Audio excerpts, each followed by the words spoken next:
So hello and welcome. I'm Frederick Dunn and this is The Way to Be. We're looking at a swarm, and I found this swarm last Friday on the 25th, right after I did my live Q&A.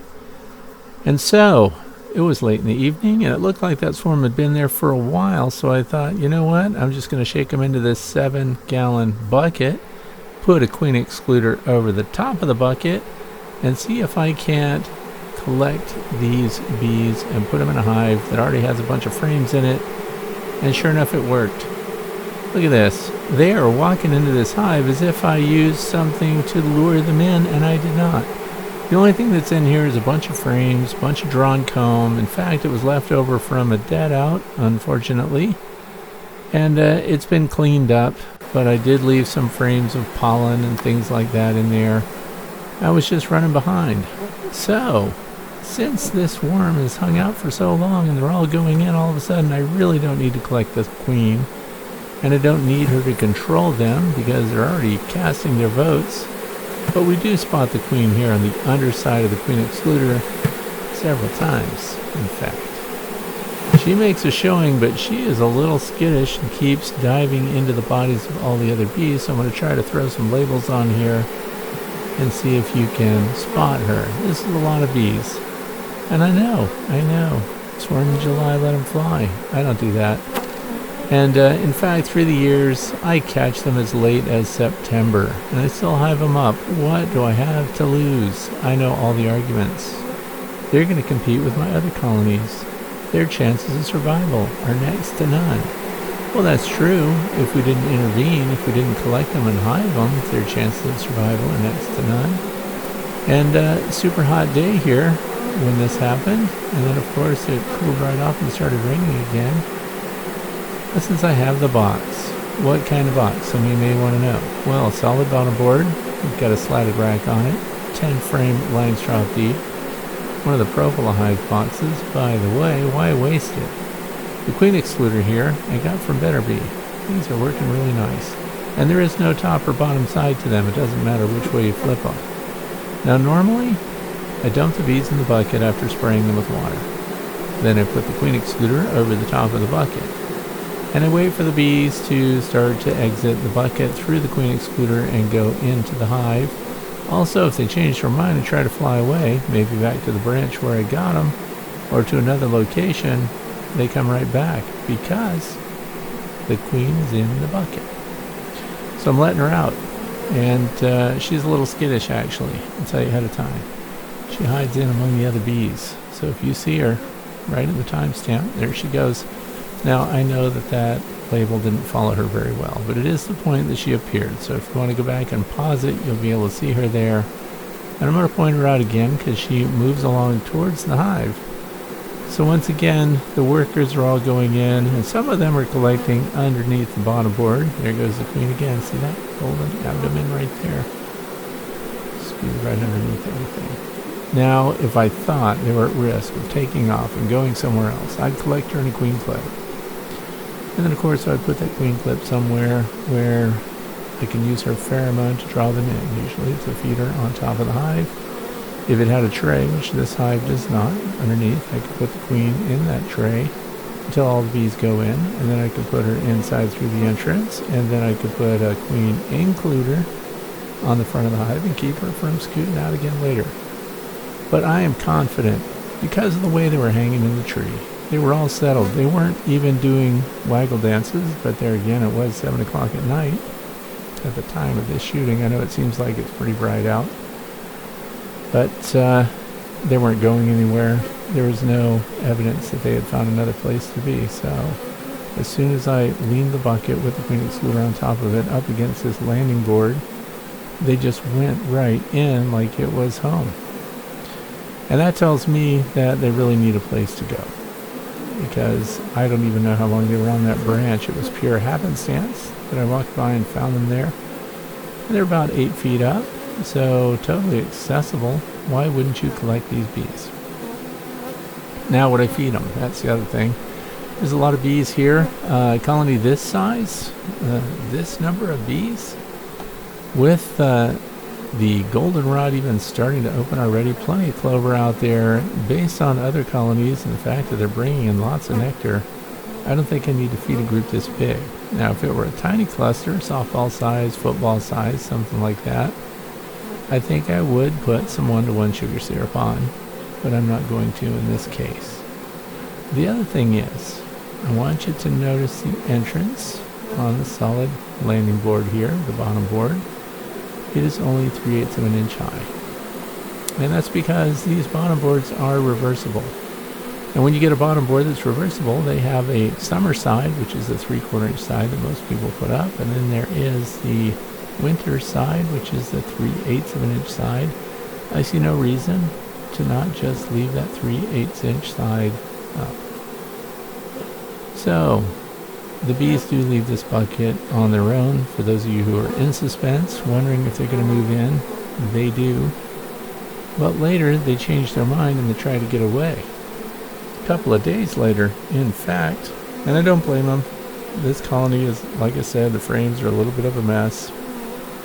I should have done a better job of cleaning them up, but I didn't think I was going to put any bees in them. In fact, what I was going to do is hot dip these frames and get all the beeswax and remnants off of them. So all I did was cycle them into this box just because of this swarm providing that opportunity, and I justify it with myself because if I hadn't hived them, like I said, their chances are not very good of making it. So we're just watching them go in. I made a much longer video, of course, but I'm not going to make you sit through that. And we're just going to see how the bees behave.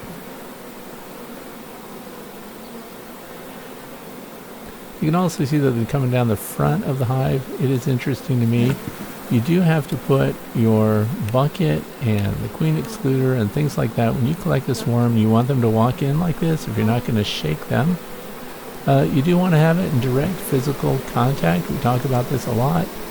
If there's an air gap there, even just a few inches between the landing board and that queen excluder, for example, you know what the bees do? They hang out as if they don't know where to go. Even though we know they could fly. They can just make this little hop and a jump over there, but it really slows them down. And you want to do an experiment just to try that out.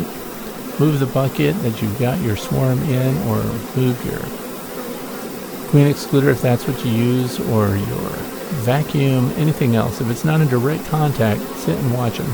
Watch how hesitant they are to go into the hive that you want them to go into. And then, after a little while, put it in direct contact, and it's like someone rang the dinner bell and said it's time to come in. They all scoot right in. So this is really interesting. Now, if you see them at the entrance, going in, turning around, coming right back out, you might have problems in your hive. There's something in there that they don't like. So if just as many are coming out as are going in, you better check it out and make sure you don't have a bunch of dead bees in there, dead mouse nest. Do a really good inspection at least to make sure that it's as habitable as you can possibly make it. With a bunch of brood frames and drawn comb and things like that, this is a very appealing box. Now it was multi-levels, so I dropped it to one. A single 10-frame deep box is good enough for these guys. Now, I anticipate that I'm going to have to put a medium super on this hive, and when am I going to have to do that? Well, we already know. They've got drawn comb in there, so this queen, who I highly suspect is a mated queen, when she starts laying her eggs, count 21 days out from that, and you're going to see a population increase in this hive.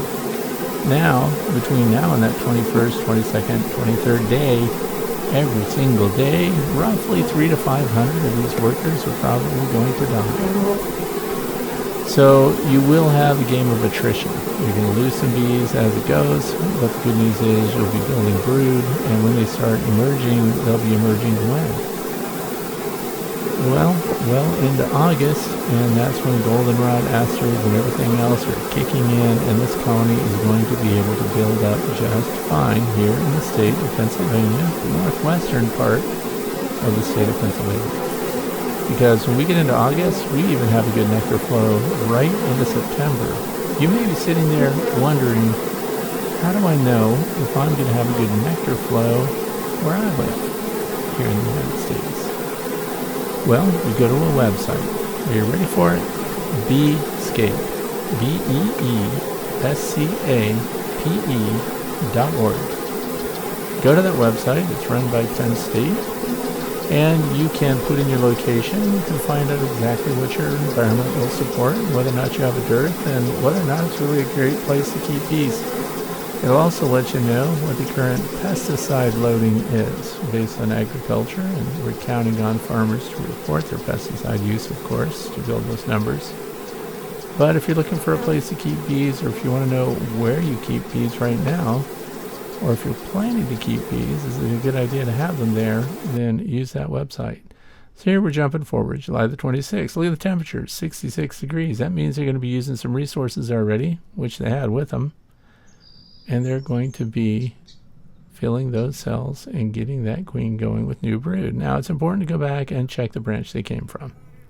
I look for stragglers. If there was more than one queen, there's a good chance there would be a tiny clump of bees still on the branch, but there isn't. Clean as a whistle. So here they are, settled in, hive number 7. And now you can clearly see that 3/8" spacer on that reversible bottom board. Solid stock, by the way, not a fan at all.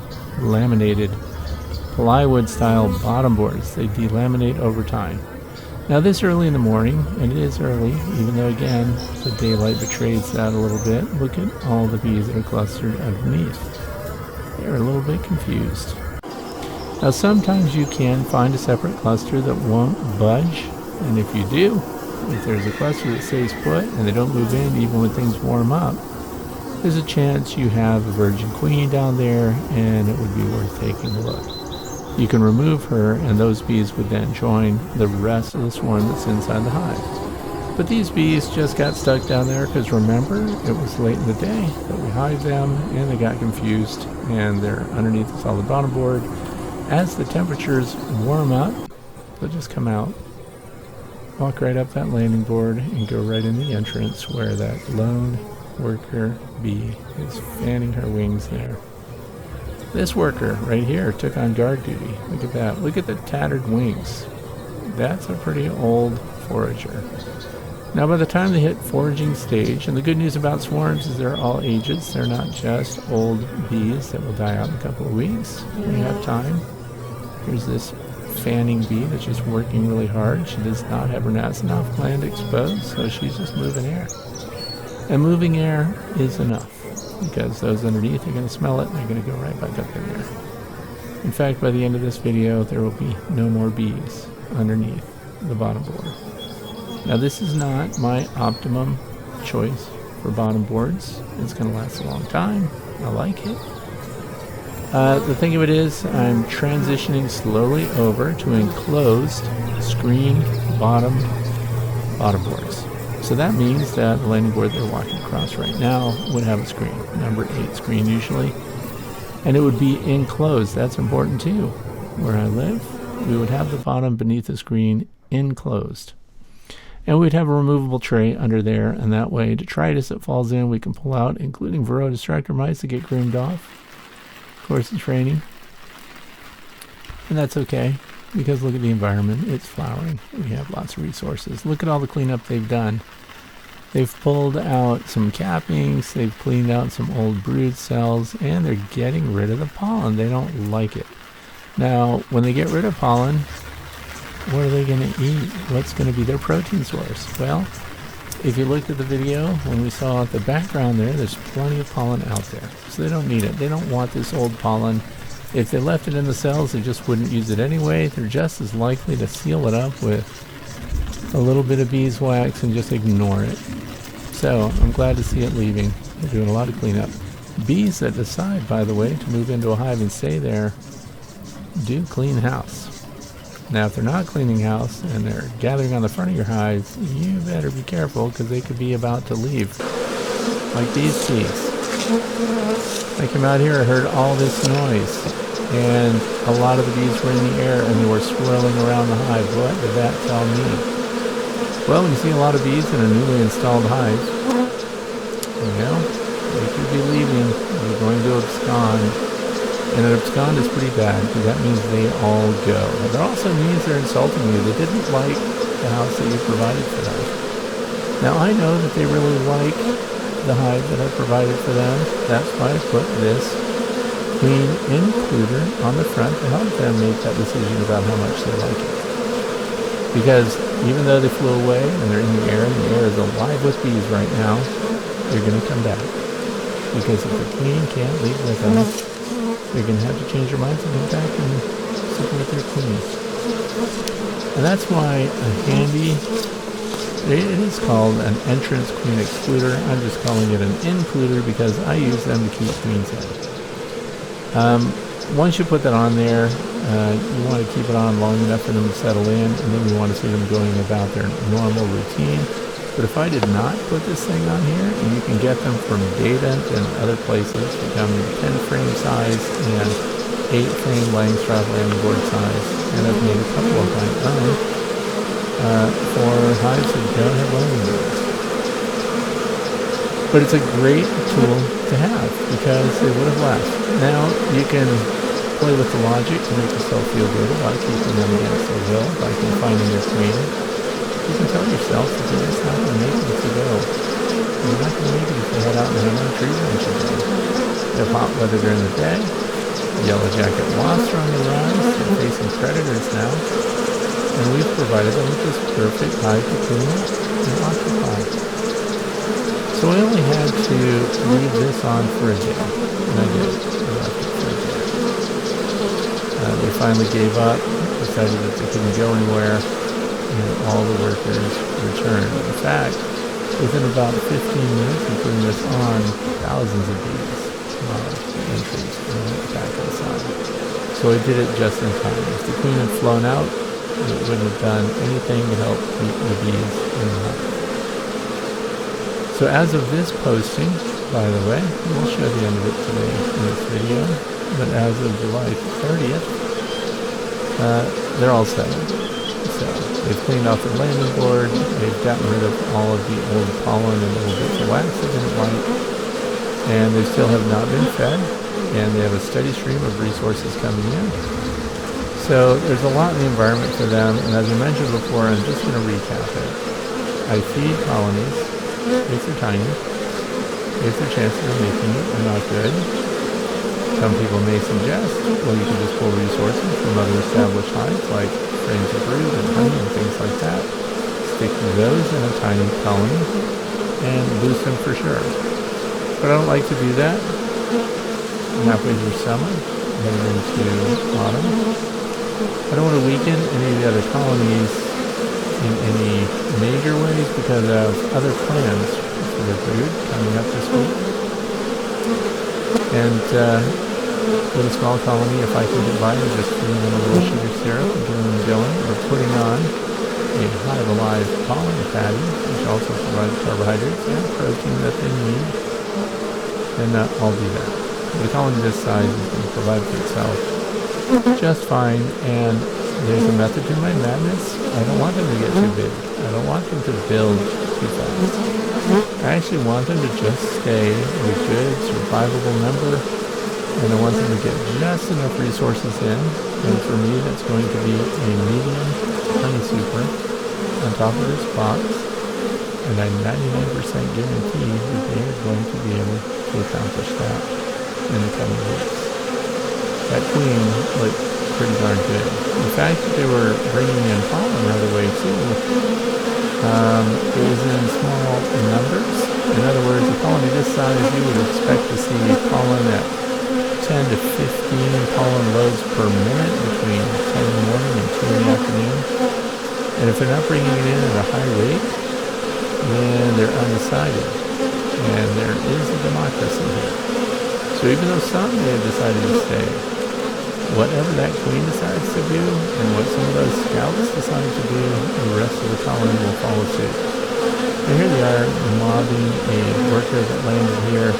She clearly doesn't belong. They're biting her feet, biting her wings. They really don't do a very good job of dispatching an intruder. In other words, they don't bite parts off very well, although I have seen them do damage to wings. They don't get their feet off, although it looks like they're really trying to. They do try to sting sometimes. See the abdomen bent over there?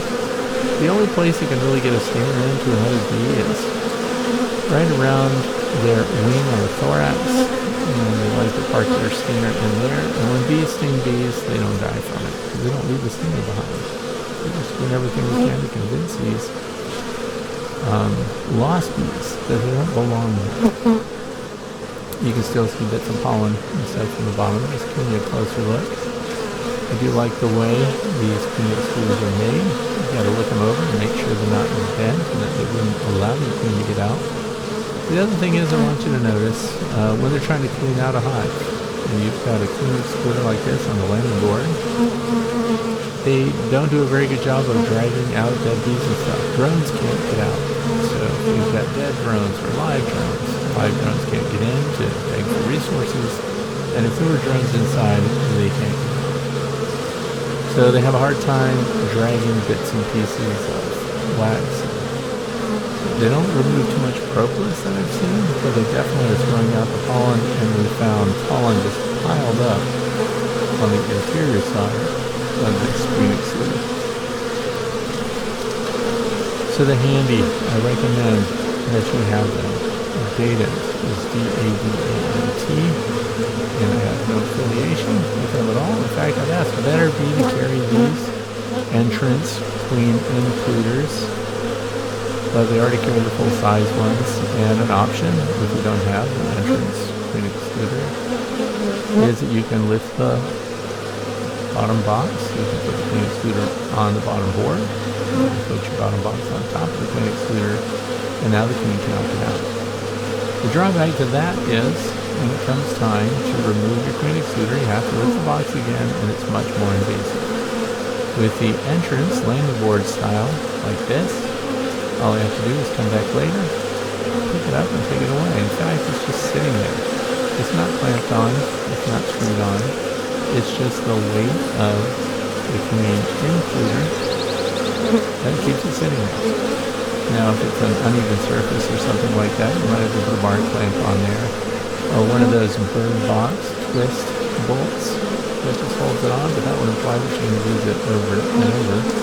And I really don't. I only use these for installs.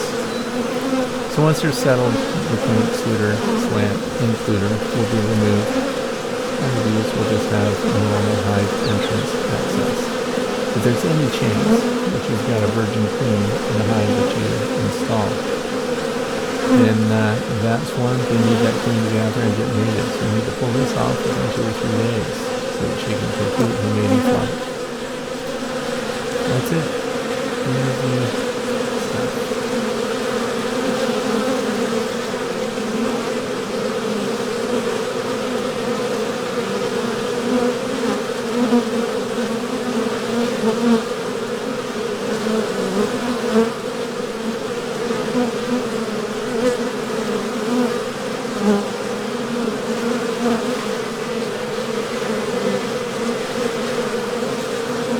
So this swarm was hived on July the 25th. And so today is July the 30th, and this is exactly how they looked first thing this morning. They're calm. Why they're collected on the front like that, that's anybody's guess. We have lots of guard bees here.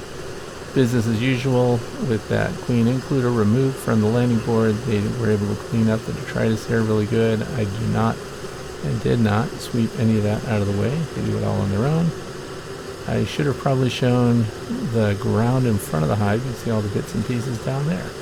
So I hope you enjoyed this, and I hope you thought maybe of some tools you might like to use hiving your own late season swarms. But for me personally, as a backyard beekeeper, we have absolutely nothing to lose by hiving swarms as we come across them, particularly those that look as big as this one did. Good stuff. Thanks for watching, and subscribe if you like what you see here. I'm Frederick Dunn, and this has been The Way to Bee.